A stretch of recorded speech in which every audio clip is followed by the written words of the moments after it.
Hey everyone, I'm Knightley, welcome back to my channel. So here I am back in London and I'm going to be interviewing an exciting entrepreneur who has created multiple businesses, bringing in multiple streams of income, and we're going to dive into what it takes to own and run multiple businesses. So do not go anywhere, stick around to find out exactly who I'm going to be interviewing.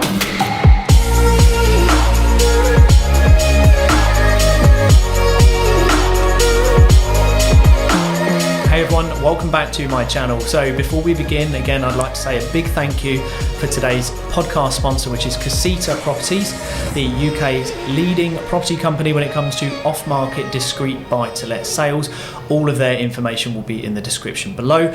I have the pleasure of welcoming Sarah Poynton to my channel of Cogito Wealth. Correct. Got it right. A little bit of off-camera practice there. Sarah, it's a pleasure to have you on my channel today. Thank you for having me. Absolute pleasure. If you could just tell the audience a little bit about who you are and what you do. Okay, yeah. So my name's Sarah Poynton. I'm very much a property nerd. I invest heavily in property. I've done all the different property strategies that exist, I think. Some I love, some I hate. It's a bit of a combo. I started my business in 2015 from a place of quite a lot of debt. I was about £60,000 in debt at the time. I had a business previously and I had no idea what I was doing. So I launched my property business out of a place of having to fix up some problems. I started with rent-to-rent and deal packaging, which is like portfolio building for investors. And then I evolved from there. Now I'm a developer with our current most recent deal is a 3.5 million GDV development in Cardiff, which I'm super excited about. It's taken me about 6 years to go from my first rent-to-rent deal, which I think I charged I earned £1,500 from, to here. I cleared my debt in 23 months, and now I also have an education company, which is Cogito Wealth, which helps other people to come on that journey from wherever they are to wherever they want to be. Yeah, so I really like the value behind your business, what you've been able to do. You're very well diversified, which is one of the reasons why I wanted to get you onto the channel. And obviously we've got some mutual contacts as well. And we do. You know, everyone sings your praises. So I was like, right, let's get Sarah on. And what I want to kick this off with is not just focusing and niching down on property, but the business behind it itself. You know, there's so much to it, you know, marketing, branding, building a business, and ultimately looking to cash flow. So, you know, what kind of are the first steps for someone watching this thinking, I really want to learn business and get into it, whatever it might be. I haven't found my product yet. What are the first steps to learning and getting into business? So I don't do it the way I did it, which was to run a business terribly and learn all the mistakes. My first business was a photo booth company, and I think the biggest mistakes that I made was that I didn't manage my money particularly well. I've read a book called Profit First. I don't know if you've read that by Mike Mishovitz, I think is his name. It's definitely on Amazon. And he talks about managing your money. So even if it's £1 that you've got in the bank, splitting it into pots for your corporation tax, for your VAT, for your profit, for wages, all those things. So you never get to the end of the year with a big VAT bill and stuff like that. And I think managing my money was the biggest mistake I made in the first business. Now I'm obsessed with managing my money. Like I look at my bank every day. I move the money where it needs to be every day. We're going to get on well. Yeah, like I'm obsessed about it. And, you know, if the money's all right, everything else actually is okay in business, because I remember being in a place where I had no money at all, and it creates a load of stress, and you don't make decisions from a place of rationality. You make decisions from a place of emotion. And when you're making decisions from a place of emotion, they're often the wrong ones. And I think that's probably the first thing to get in control of with launching a business, running a business, improving a business. You know, on top of that, understand that it takes work. I really struggle with the whole concept of you can work 4 minutes a week from day one and you can be a millionaire in 5 minutes. Like, contrary to popular belief, I don't think that that's doable.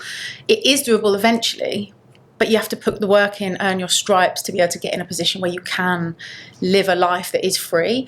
And I think people want the freedom of a successful business before they're willing to put the work in. And I think people probably should recognise that you do have to do a bit of work first. I totally aligned. And what I like, there's a saying, I can't remember where I saw it, but there is a saying that if you want to get to a point where you don't have to look at the price tag, you've got to stop looking at the clock. Ah, yeah, I like that. I really like that, and I think Tom Hardy was representing that quote, which fit quite well for any Tom Hardy fans. But big Tom Hardy fan. there we go. We got off No surprises there.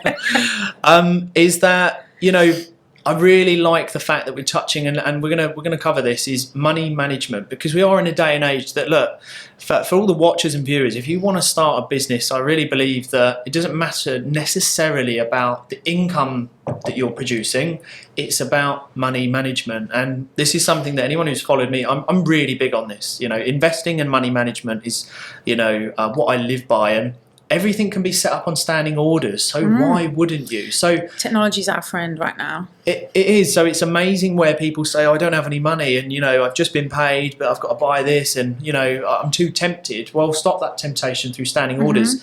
So, you know, talking about business, there's a split of 50-50, I would say. I've spoken to many people who say, I love the product, and there's many people that say, it's not about the product, it's about the business. For you, what's it been about? Has it been about the product and the service, or is it about running it and cash flowing? It's a really good question, and I think my answer's evolved over time, actually. When I started my business, I was in a place where I just needed money. Like, I was having to decide which bill to pay because I couldn't afford to pay them all. And I started my property business really needing to be quick and fast, and I saw webinars and things. I thought, well, if other people can do it, I'm going to give it a go and see where we end up. Now it's not about the money for me. I cleared my debt, and I remember the day I cleared my debt. It was in December in 2016, and all of a sudden I was like, I'm driven by something different now, and I could be driven by something different. So I think people have to understand that it's okay to be driven by the money. If money's what you need, like right now, it's, you know, it is what it is, but it doesn't have to stay like that forever. And for me, it definitely evolved. Like, I believe now that I get paid as a consequence of doing a good job for people. When I do a good job, I get paid, and actually I don't obsess about the making of the money. I obsess about the service that we offer and managing my money well when I've got it, and actually that works for me. Yeah, massively. I think if you're driven by money, when you come up against hard times, it's not enough to push you through. I think you need a big reason why. Certainly for me, it was my son, and it does make, you know, when you have a real reason, it makes you change the way you view things, how you evaluate money, you know, the actual worth of it. So again, totally agree and mirror what you say. When it comes down to the income of a business, you know, everyone gets excited about becoming a millionaire and making this million, whereas really, we've spoken about it a lot on this channel, is actually a million's not that much. And are we always talking gross? Are we talking net? So, you know, there's a lot of ways to determine. The gross versus net conversation. Exactly. Online everywhere. So, I made £1 million. You didn't make £1 million. You build £1 million, and you made some pounds, but it's important to understand the difference. Well, if we went back 11 months, everyone on Clubhouse was running a room, how to become a 7-figure business owner. You know, everyone. So it is spoken about a lot, and obviously a lot of young people who are influential, they can really take this on. So when we think about income and cash flowing, is property the best way to go, or building a sustainable business? I think it's important to diversify. I think you should have multiple streams of income. I really do believe in that. Property for me was the starting point. It was the vehicle I used to make my first money, and then I started to invest in other things. So now I invest in businesses. I have a managed fund that I invest in that makes me passive income. It's managed by a fund manager. I have an education company that obviously pays me as well. So I think it's important. I've got crypto. I've got all of the things now. Crypto for me is very volatile, and it's my play. I don't mind if I lose it. It kind of is what it is. But I think you need to diversify your incomes so that if one disappears, you're okay. Like if COVID taught us anything, if you rely on one stream of income and that's not possible to do, or you're incapable of doing it, or you get ill or whatever, it's so important to have other ways of money coming in. And I think that makes a massive difference to people's position. So the quote of, you don't know who's been swimming naked until the tide goes out, really comes into mind. Absolutely. Go check that out on Google. My mentor tells me that a lot. He's like, remember this. It's about diversification. I think this is one of the reasons why I think you're going to add a lot of value to this channel is because it's so important to look at all these areas. Obviously you're bringing in multiple streams of income to the true sense of when we hear that from different avenues, and that's really important if one were to collapse. You say crypto. I talk a lot about crypto on this channel with other guests, and it is very speculative. So to young aspiring entrepreneurs watching this, yes, get involved in crypto, but essentially use dead money that you can afford to lose. Absolutely. Yeah, I think I've bought NFTs and I've done all the things, and for me it's a play pot. I think I have an absolute rule with investing is if you can't afford, if you lost it all and it would destroy you, don't invest it in that place. Invest it in something else, or put it to work in a different way. I think with things that are as volatile as crypto, NFTs, all of the kind of stuff that we're learning about at the moment, if it would destroy you to lose it all, don't invest it all. It's a pretty easy rule. And I make that decision myself, like, okay, well, this is the amount I've got. What if I lost it all? How would I feel about that? Could I still pay all my bills and everything? And if I think that's all right, then I'll make that kind of educated choice to put it in and again, see where we it's end money up. management, isn't Absolutely, it? I have something what I call a priority payment checklist. So for anyone watching that is thinking, I can't help but spend in the shop, what I do is it's all automatic now. Again, good habits is that I go through a checklist in my head thinking investments, property, savings, joint, my son, crypto, everything like that. I go through this checklist, and at the bottom of it, if I get to the end and I can't afford it, I don't buy it.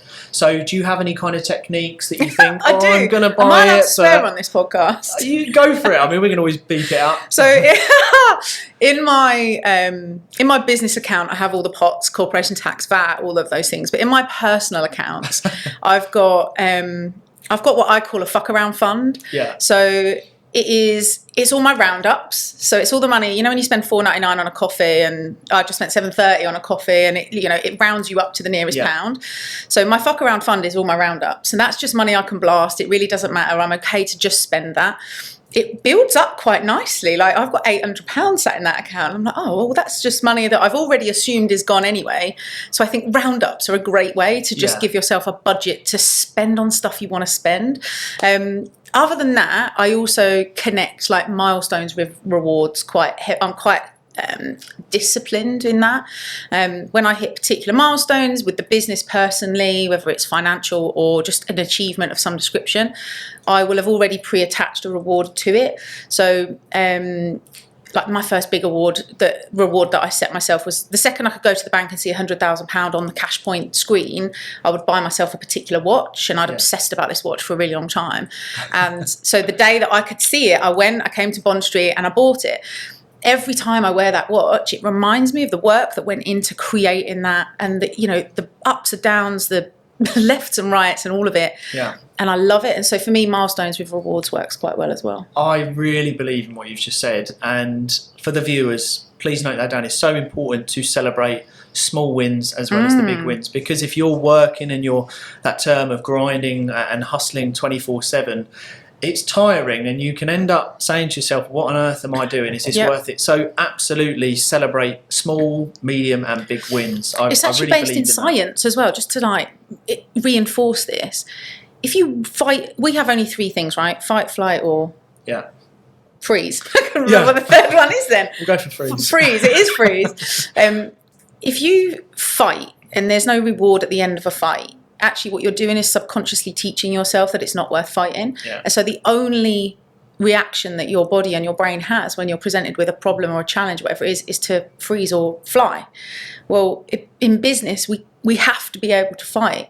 So if you don't reward yourself and subconsciously train your brain that it's worth the fight, then you will fall back into the freeze or fly. And that's when people quit. So rewards are more than just having a nice thing. It's actually training you subconsciously to want to fight again when stuff gets hard. Yeah. Oh, I totally agree. There's so much value here. I really hope people are making notes because, you said about the money management. I do something very similar. I have a separate account called Fun Money, sort of titled it in my account. And again, that just drip feeds. Yeah. So when you look at that, you think, oh, okay, we can go out for that meal. Mm-hmm. And it's about... it amazes me now where people are living at home for longer if you want to be an entrepreneur and you want to be successful and you want to be this financially free, is that why don't people sit back for 2-3 years and go, I'm going to live like a pauper, live on less, and I'm going to invest the rest, as a good friend of mine, Andrew Craig, has got a book about. But, you know, living humbly and just really saving that money regardless of your income. So money management, I think we've stressed it enough, is a big point. Let's go on to network. We obviously have a couple of mutual friends who are great for connecting people. How important has it been for you to have a really strong network? So I'm not naturally good at peopling. It's not my natural place. Like, if I'm on a stage, I can speak because I know what I'm talking about. If I'm booked to speak somewhere, I can do all of that because I know my topic.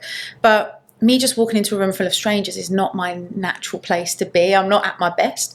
Well, I definitely wasn't at one point. And so for me, being able to connect with people at a very deep level that they then represent me when I'm not in a room is incredible. I don't have a huge wide circle of friends and colleagues. I have quite a tight-knit one, but they're people that I trust in business and personal. They're what I consider friends, and it's been incredibly important. I don't think, I mean, my mentors as well, who most are now friends because we've kind of worked our way up together. I think being around people who are just better than you are at the thing you want to do, or can hold you accountable at a different level to what your baseline circle can, is really important. There's quite a famous saying, isn't there? If you're the richest and most successful person in the room, that you might be in the wrong room. And you know, that's not necessarily the wrong room, but don't be in that room all of the time. Yeah. Be in other rooms as well, because if you don't surround yourself with people that are doing different things that you aspire to want to do, you're not like exposed to it. And actually, when you put yourself in a room full of people that you're like, whoa, these are powerhouses, for me anyway, it creates a fire in me, and I'm like, okay, well, they can do it. Yeah. I could totally do this. Whereas if you are in a room full of people who are not doing anything, then you're probably not going to do much. It's, you know, if you're in a room full of people that are into fishing, eventually you're going to go fishing, right? And it's the same thing in business, I think. If you can see up, that kind of mentality, if you can see up, then hopefully you'll level up as well.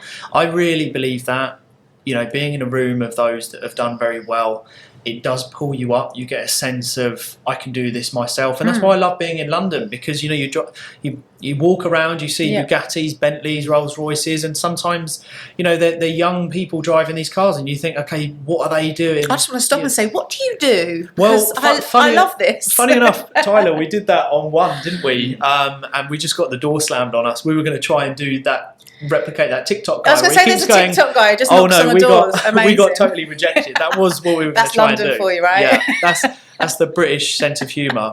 Well, zero. Sarah, you've managed to achieve quite a lot within business, and for a lot of women, it can be quite daunting, because I think there's still, certainly on the higher percentage, that when we hear of business, we would think male dominated. Yeah. How have you found tackling business, and what kind of advice and suggestions and top tips for women who are like, I've got an idea, I want to get started? How can they just grab it by the, and go for it? I think just do it is the only thing I can say. I find this difficult because I don't ever feel like I've been at a disadvantage being a woman, and that just might be who I am. I know if you look across the spectrum of the world, women, there's evidence to show that women have been at a disadvantage, and I'm definitely not arguing with that fact. I think there's absolutely evident. Personally, for me, I haven't ever felt that. I haven't ever really felt like that's been something that I have struggled with, and I think that's probably because I'm the only girl in a family full of boys. I've got brothers, all my cousins, everyone I've ever been around.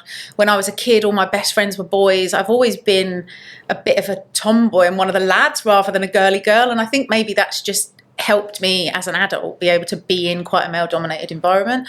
There are times when I think, oh God, I wish that guy would, they say inappropriate things. They don't think about what they're saying. And, sometimes that does touch a bit of a nerve, but I'm pretty thick-skinned. And so, again, I don't really it doesn't really matter, does it?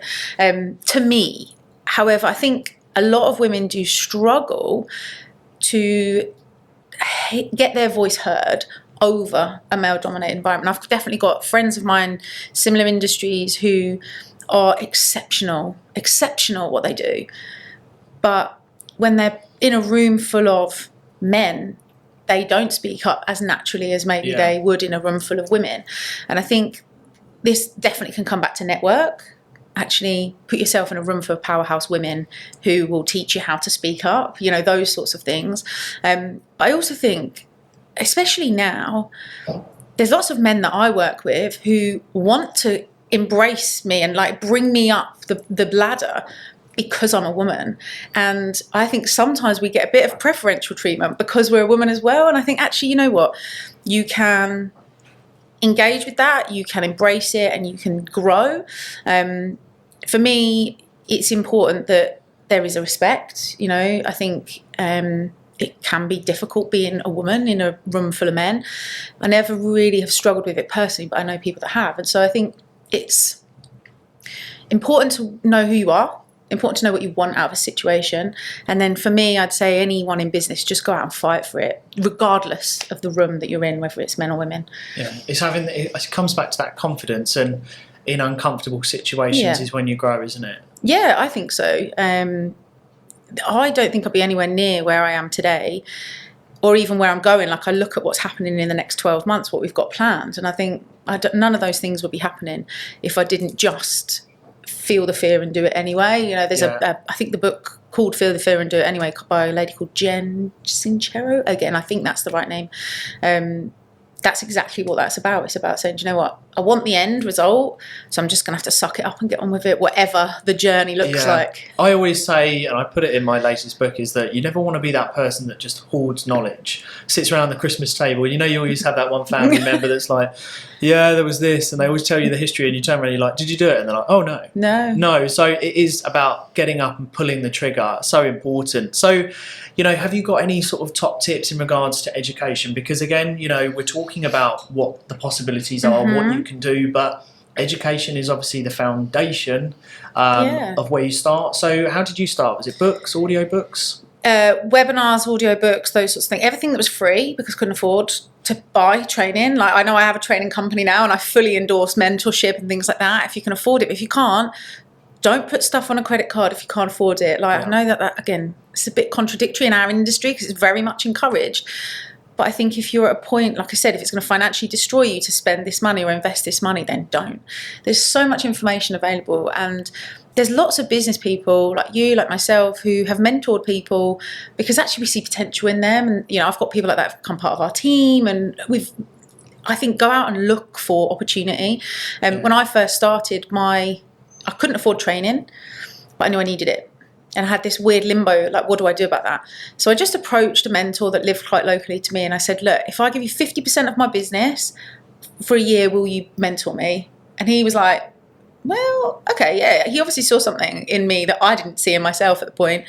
And we ended up going into business together, and we ran a business together for 5 years, and we both made a lot of money. And, I honoured that agreement for the whole 5 years that we were together. And I'd have paid him double what I paid him. Actually, in my first year, I think it was like 50 grand that he made off of the back of the work that I'd done under his leadership. So, there's all different ways that you can afford it. You just have to think creatively and go and ask the question. But then once you've learned, you have to implement. Like you were saying, if you don't implement, nothing changes. Also, there is an unwritten rule with entrepreneurs. I've said this before, you're all going to get bored of it, is that entrepreneurs help other entrepreneurs. Yeah. I mean, some of the most wealthiest people that I know, if you were just to look at their figures, it'd be daunting to go and speak with them. That actually, they're normal individuals, and they are, I can tell you now, they are so willing to help. I mean, even one of our mutual friends, I'm just thinking about the same guy. He'd give you his last sandwich, and he's only one of them that I'm thinking of. But,